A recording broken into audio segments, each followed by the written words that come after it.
It's another day with your fertility specialist. Welcome you all, our dear viewers, to another episode on a day with your fertility specialist. On behalf of House Hospitals, we love to say thank you to our dear viewers. Thank you for liking our post. Thank you for sharing. Thank you for always staying glued to your screen.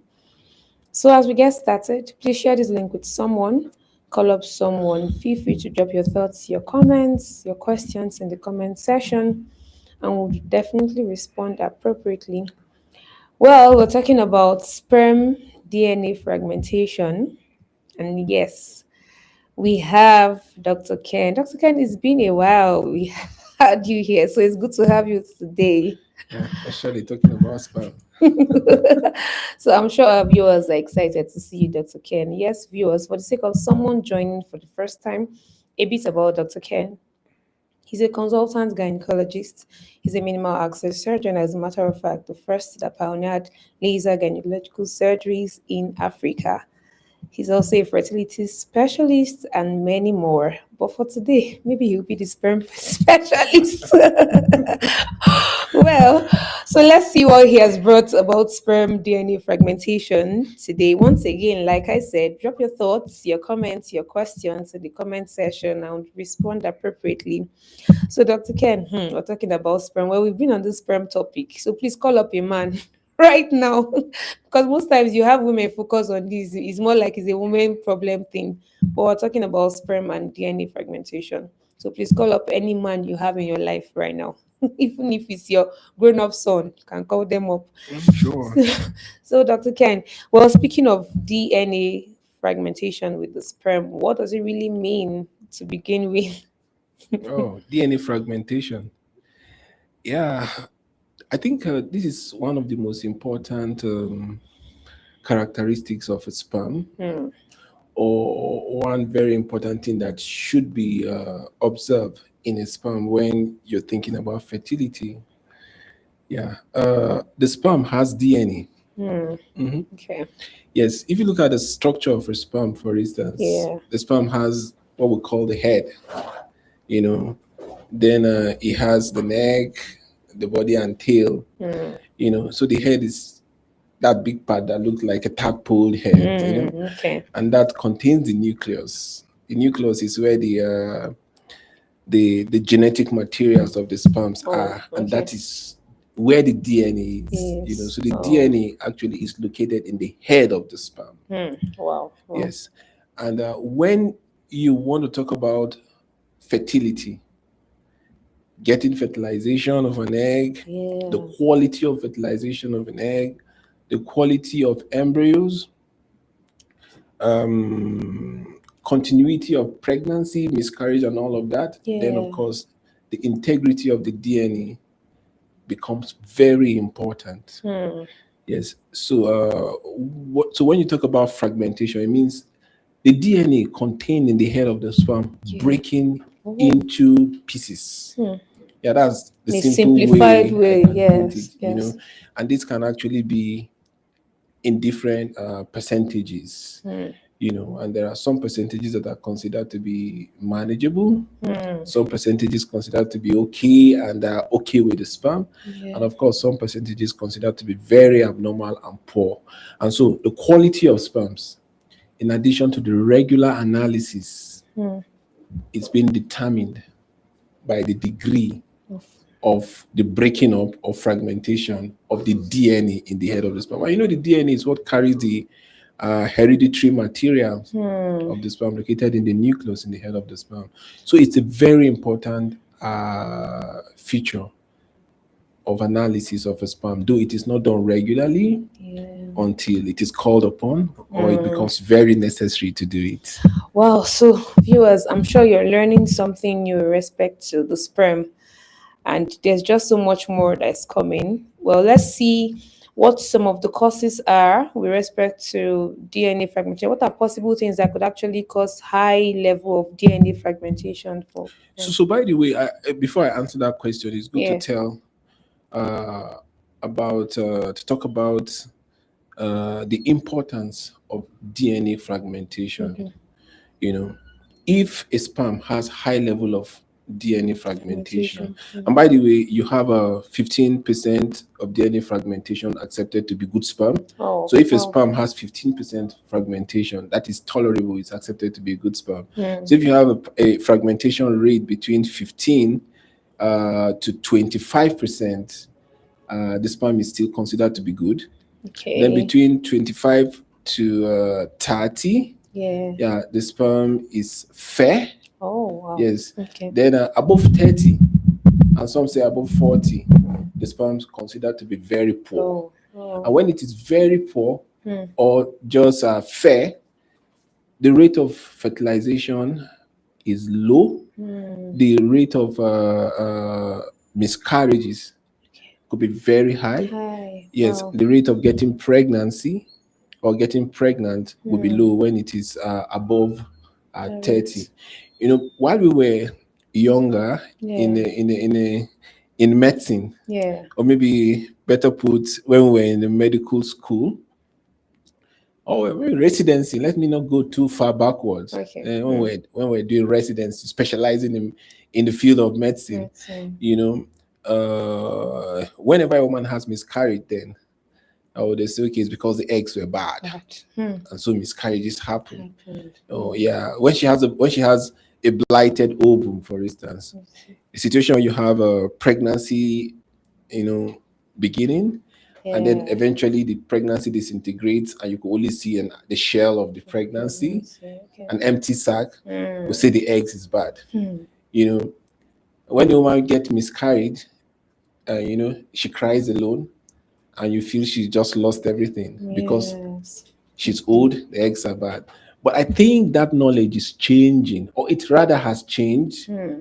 Yes, so much more that when there's a miscarriage now and you do a cytogenetic analysis of that product, to a large extent, you'll be finding out that the Hmm. sperm may have been what is responsible. Wow. Hmm. So now we have a situation like more of the situations are such that when there is a miscarriage now, instead of just the woman crying, Crying. I think the Yes. man should cry first, Yeah. because of abnormalities with Hmm. sperms, heighten or increase percentages of DNA fragmentation and all of that. Hmm. So this is actually the significance of DNA fragmentation. Fragmentation. Wow. And for those Hmm. of us who are specialists in assisted reproduction technology, Yeah. doing IVF and all of that, most times you see you generate very good embryos, and you just feel Yes. that this embryo is a grade A embryos from Hmm. a very poor sperms, and everybody goes rejoicing, we have blastocysts, one grade A blastocyst, or whatever kind of grading system is used in the society. Yes. And eventually pregnancy doesn't happen. Happen. Then you Hmm. go say, oh, we don't know why it doesn't happen. Happen. Yes, in as much as there are other reasons why pregnancy wouldn't happen, Happen. which is going to be related to the egg quality, the quality of the endometrium, Sure. technicalities of procedures, the sperm and the DNA fragmentation. Fragmentation. Wow. It's one Hmm. major reason why this wouldn't happen. So you could have fertilization and then no pregnancy. Wow. Good embryos, Yes. physically without Yes. genetic analysis and then no pregnancy. Hmm. So this is actually the significance. Hmm. Yes, this is actually the significance because the sperms are actually been undergoing lot of attritions, lot of attritions, and the DNA fragmentation actually, it's the I assume it should be the highest quality that should be looked for, Hmm. in analyzing sperms, because you could have Wow. 20 million sperms Hmm. with high level of DNA fragmentation, Wow. and then getting pregnant. Pregnant. Why the regular conventional seminal fluid analysis says that, hey, this guy has good Great sperms, sperm. and sometimes you say, oh, these sperms are like bullets, but they could have high level of DNA fragmentation. Fragmentation. The genetic materials are broken in pieces to a high level, maybe 30% and above. And so chances of getting pregnant is lower. Yeah. Chances of having miscarriage when you're pregnant is high. our chances of just having abnormal embryos are Embryos. high. So this is actually the significant, and it's very, very important. Important. Most people don't look at this. The only people who do this are usually those that will operate in the field of assisted reproduction technology, and those who are specialists in the research of human reproduction. So it's actually a very important aspect of a sperm to look Shouldn't be at. overlooked. So the sperm is undergoing attrition. Yeah. So what was the question you asked again? Causes Sorry. of DNA fragmentation. Yes, so viewers, I'm sure you've been able to draw so much information. You can see that Dr. Ken is so loaded that well, we have to give him time to express all this, explain, so you have good understanding of why this is a very important topic to deal with. This is something that people overlook most of the time. People are quiet about. People seem to have swept under the carpet, not knowing that it plays a major role for the sperm, and he has made us to understand why. So you might as well draw the attention to even your doctor that's seeing you, just in case they've not talked about it. So you get their inputs and know what they think about it. That's very correct. So causes of DNA fragmentation. In the first place, any guy, any man, any genetic man or biological man could have DNA fragmentation, irrespective of the age, to start with, because there are a lot of causes or different causes of DNA fragmentation. If you look at the time we're living in today, stress, especially oxidative stress, are one major causes of DNA fragmentation, and this can happen to anybody. Working in very hostile environments. I mean, when I say hostile environment laden with radiations and all of that, could cause a lot of DNA fragmentations. Because these sometimes you don't know that there are radiations in an environment, and then you're just walking around. That can cause DNA fragmentation. Oxidative stress, that's a major cause. And now, regular stressful kind of life, could cause DNA fragmentation. Yes, and stress in life varies from place to place. From physical activities, lack of rest, exhaustions, all of that, even consumption of some kind of chemical, staying in a hostile, fumed environment, inhaling of abnormal fumes could cause DNA fragmentation. Of course, whether you're a young boy or a young man or middle age or how old, so long as you are exposed to any of those abnormal stress conditions, you could have increased DNA fragmentation. I remember we're saying that every man actually has DNA fragmentation, just that it is in degrees. The higher the degrees, usually degrees greater than 30, is where the problems begin to show. Greater than 40 is usually very, very bad. So that's one cause. Secondly, is infection. Genital infections, for instance. Genital infections affecting the areas of the testicles, the penis, and all of that could cause DNA fragmentation. So infection, it's a major cause of DNA fragmentation. Another cause could be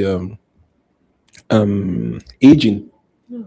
Yes. So as men are naturally, with or without stress, getting older, DNA fragmentation index or percentage is increasing. So, the previous information or teaching is that a man can get a woman pregnant even when he is up to 100 years or all of that. Yes, that's very true. It still holds true till date, but the quality of the sperms decreases, and abnormalities, genetic abnormalities, also higher with those. And genetic diseases can easily be transferred from older sperms, getting a young lady pregnant and all of that. So aging is high cause, one major cause of a DNA fragmentation, and so you do an IVF with an old man's sperm and he's still looking very fine, and you didn't get pregnant, or he's not able to make his wife pregnant by natural conception, spontaneous conception. It could be DNA fragmentation. There are now metabolic diseases that come with age. The diabetes, the hypertension, the medication consumed during these metabolic conditions can also Conditions. worsen the sperm condition and cause DNA fragmentation. And so it makes the sperm weaker or poorer and unable to achieve pregnancy. And so one important cause that was never taken seriously previously and it's becoming a lot more serious now Yeah. is abnormal blood vessels on the scrotum or testicles. Yeah, so it's a situation, a condition that the urologists, or rather we call um, varicocele. That's testicular varicosis. When you have Yes. dilated, engorged blood vessels on the scrotum. The scrotum has blood vessels, the testicles have blood vessels, Yeah. but there's a caliber and the anatomy of the blood vessel that is considered to be normal. So for some reason, some people grow very tortuous blood vessels, you know. Now these blood vessels grow so much that they don't allow flow of blood out of the testicles. So the metabolites that should be taken out of the testicles, testicular blood will stay around there, so cause poison to the sperm producing cells, and Yeah. also heat up the sperms and cause fragmentation of the sperms that are stored. So engorged blood vessels, varicoceles, a Yeah. major cause. And of course, we see that frequently, so much more that, well, it doesn't mean when you have this condition, you automatically not be able to make a woman pregnant. You could make a woman pregnant because a good number of guys make a woman pregnant Pregnant. with or without correction. But when fertility Becomes becomes a an issue, challenge. Yeah. and you need to deal with all of these conditions. So these are few Causes. causes, of DNA fragmentations. Fragmentation. Yeah. So, viewers, hope we are noting this down. It's just a lot with respect to DNA fragmentation, some things that we don't even regard at all. He has made us to understand that these are some things that we should not close our eyes to. There are a lot of causes, but he has given us a few of them that are really, really vital and are things that we should hold seriously. Well, I know that some people wonder now, sometimes when people get enlightened, now you're talking about DNA fragmentation. Everybody now wants to do DNA Oh, sure. fragmentation. So, well, are there, I'm sure with your field and experience over time, are there times that you recommend this invest? First of all, what's even the investigation that should be done? Because I heard you talk about seminal fluid analysis, which a lot of people are familiar with. So, how do they get to know the investigation that should be done? And then, when do you recommend this investigation for people, for a couple? Okay, so I work in a reproductive unit, and so most of the clients we see by default are clients who are having challenge getting one Yes. or getting their partners pregnant, or who needs to get pregnant. Okay, Yes. so it's easy to see this pool or this cohort of clients coming our Yes. ways. So and one of the tests we do is the seminal fluid analysis. So the seminal fluid analysis is, for instance, a general test you do when you want to check what the sperms are. We are going to use the sperm to make someone pregnant, whether by intrauterine insemination, Yeah. conventional IVF, IVF. Mm. ICSI, which is intracytoplasmic sperm injection, Yeah. or even when you want to do pre-implantation genetic Genetic. diagnosis. Mm. This is advanced IVF. So we do the regular seminal fluid analysis. Analysis. Mm. And then when we have abnormal sperms, for instance, because sometimes we really see sperms that are really, really poor. Poor in number, poor in movement, poor in structure, what we call morphology. Some people have diabetes, for instance, probably poorly controlled with sperm abnormalities or hypertension on bad medication. I mean, good hypertensive medication, but bad effect on sperms. Sperm. So we select all these people, or when the sperms are too low, we select them and recommend DNA fragmentation because already they have a lot of metabolic conditions and that will predispose them to having high DNA fragmentation. Or women who have had several IVFs and haven't achieved success yet, Okay. even when the sperm seems to be good and you can't really place your hand on what you think is making it fail, Okay. they may be a good candidate for DNA fragmentation. So the test actually is DNA fragmentation index. Index. So Oh, what okay. the laboratory guys would call DFI. Oh, okay. So when you hear DFI, DNA fragmentation index, Index. is the Okay. test we're talking about. So here, an advanced sperm testing is going to be It's done, done. looking at the chromatid of the, I mean the chromosome material of the sperm, the way they stain, and the way they interpret them, Yes. percentage, and all of that. So that's just the name of the test. Okay, so viewers, hope we are also noting this. Yes, you don't just always walk away. Well, Uh, on your own choice. If it's you on your own that still want to just check, well, it's not a bad thing to do. But these are some of the reasons, and that's why if you've gone through IVF and your doctor didn't recommend this for you, you don't say, okay, that doctor is a bad doctor because he didn't there may be recommend this. reasons. Yes, Yeah. exactly. There might be reasons for it. So, well, now for those people that you get to see that high have this high DNA fragmentation, is there a cure for it really? Because I'm sure the next thing people want to know what can be done. Is there something that can be Yeah. done? You try to look at what could be causing it. Because I've highlighted that infection could cause it, a stressful lifestyle could cause it, oxidative stress, poor abnormal medications, testicular varicocele. These Yes. are all possible causes, and aging. So now you look for what the causes are. Well, in our own system, actually, once a sperm doesn't even meet the normal criteria of what is assumed to be normal, Normal. we begin to investigate what is It's making the happening. sperms that way, in case it's a situation that needs to be corrected. Because you don't just assume that you're doing an IVF, all you care about is getting sperms to fertilize an egg, and you don't care about the environment that the sperms are coming Coming from, from. and what abnormalities may be inherent in a sperm that apparently looks normal, and it's not getting a woman pregnant. So you look for the causes, and when you see the causes, you treat the causes, and you probably place the individual on the medication to optimize the sperm health. And then you watch the sperm. After a while, you could repeat the analysis to see if there is a change or not. Then you take your chances, and of course it helps you to counsel the individuals on the expectations, because a lot of people coming to do IVF just feel that because it's IVF they should just get pregnant. It doesn't work that That way. way, Yeah, it's never exactly. 100%. It's not even 50%. Exactly. Largely because your chances of success may be individualized. If your gametes, your health conditions, the egg conditions are poor, you don't expect so great chances of getting pregnant.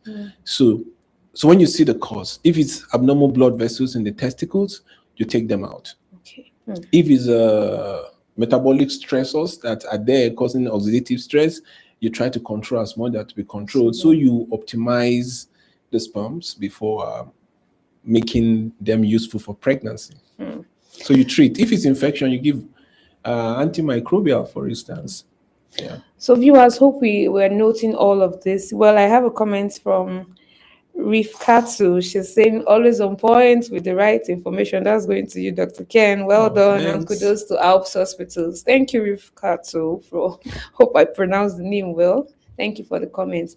Yeah, so viewers, we've taken our time. Dr. Ken has taken our time to actually analyze sperm DNA fragmentation, and I believe that with the way he has actually explained, if you have any concerns with respect to this, I believe they are well addressed. Of course, if they are not well addressed, well, just a phone call away, the number being displayed on the screen, you could either call or book an online consultation, or better still, visit us at any of our centers at Alps Abuja or Alps Jos. We're always there to respond or, yes, attend to your concerns. Well, as with respect to DNA fragmentation, I'm sure that if you've seen someone now that has a lot of recurrent miscarriage that they cannot explain, Dr. Ken has also let us know that now they are looking at the man. All fingers are not pointing at the woman anymore. So let's, women, dust your shoulder and raise it up. We are not alone anymore.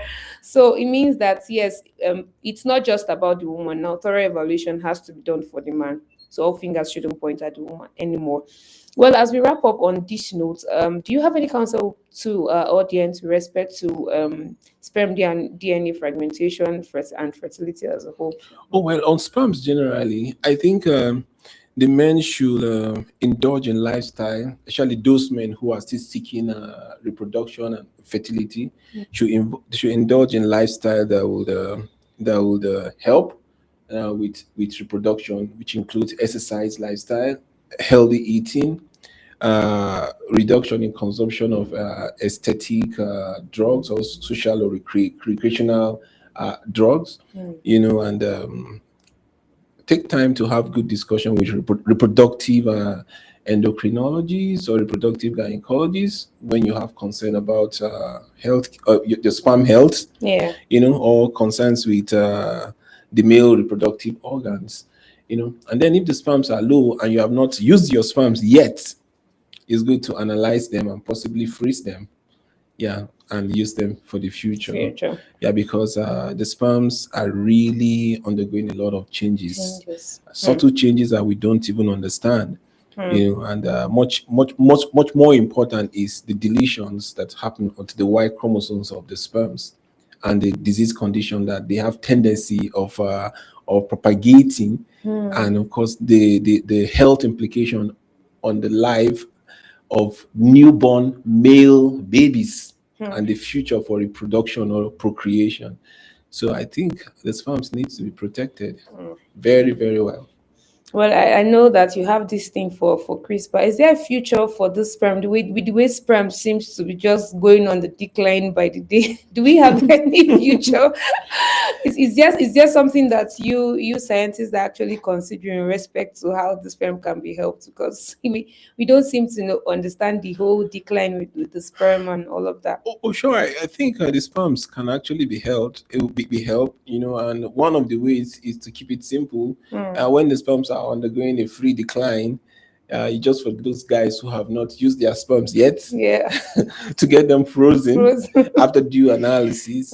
Yes, and why the genetic abnormalities happening with the sperms, as an attrition of or deletion of characteristics on the Y chromosomes, may be decided with genetic treatment for the future. That is what we think for the future. Future. Otherwise, the male race has actually been endangered for a while. We hope something saves them from the danger. Like dinosaurs, right? Oh yeah. We are dinosaurs. We will survive. Yeah, hopefully. Hopefully. Well, okay. Even though this is out of the box, we have Linda asking, can our embryos be moved from one clinic to another? That she wants to change hospital. That is it possible to move our embryos from one clinic Now, I don't to know where she's another? asking from. Yes, embryos can be moved from one hospital to the other, and there is a special way of moving embryos, Yeah, like for us, for instance, in Alps, we've gotten embryos from across the continent, some from Europe, some from the United Kingdom, some from United States, and we've gotten from locally from Nigeria. Just that you have to make contact with the organizations so that and you get the appropriate transport system, because you don't move them in any medium. You have to move them in special containers, in the tanks or flags that are well prepared with liquid nitrogen, throughout the entire period of transport. So you cannot carry the embryo like and your there are handbag. exactly, and there are special transports. There are special transportation system, cryotransporters, transcontinental, transoceanic, doing all of this transport. And what the transport, if it is transcontinental, it's actually very expensive. Yeah, very expensive. But if it is local, that could be a little bit less expensive. Okay. But yes, can be transported from one organization to the other. So Linda, I hope that answers your question. Not just embryos. Oocytes can be transferred that way. Sperms can be transferred that way. Yeah. So Linda, I hope that answers your question. Maybe if you're looking towards doing that, I'm sure you could still have your contact. You could chat us up, and maybe they could just link you up with the head of embryology to maybe help and see how that can be done. Just in case you're thinking of that, or you know someone that wants to. So we have Mary from YouTube saying the session is very helpful. Yes, of course. That's okay. We always have a good time with you. So I hope they don't go harassing us, the men. oh yeah, because of this information. We've not been harassed for a while now, Well, yes, I'm with you on these women if you want. You're not alone. Thank you so much, Dr. Ken. Thank you so it was a much. good outing with you today. And viewers, thank you for engaging us. It was a very interesting session.